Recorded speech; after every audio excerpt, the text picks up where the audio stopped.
33, 34 years until I decided it was not effective, at which point I felt that I had enough broad background, which is why I explained my prior experience and training in both dental and medical school, NIH, research fellow, facial growth and development, that I had enough broad experience where I could take a look at it without all the bias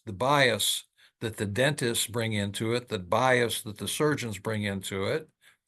and take a fresh look at it and really find out, with the help of my patients, because they're the ones who directed me to where to look, by saying a simple phrase a dozen times by a dozen women. If I put my finger, my tongue, a pencil eraser between my front teeth, it feels better,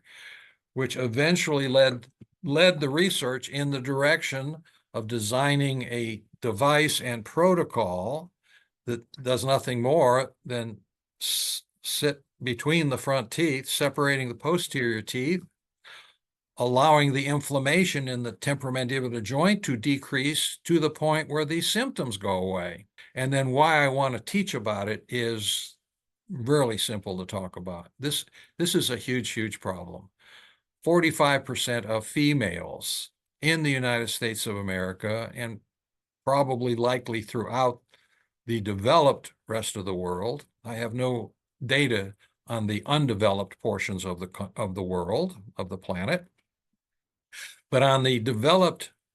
portions of the planet, first world, not third world, I can reasonably say that 45% of females have temporomandibular joint symptoms of one kind or another, and a large portion of that group,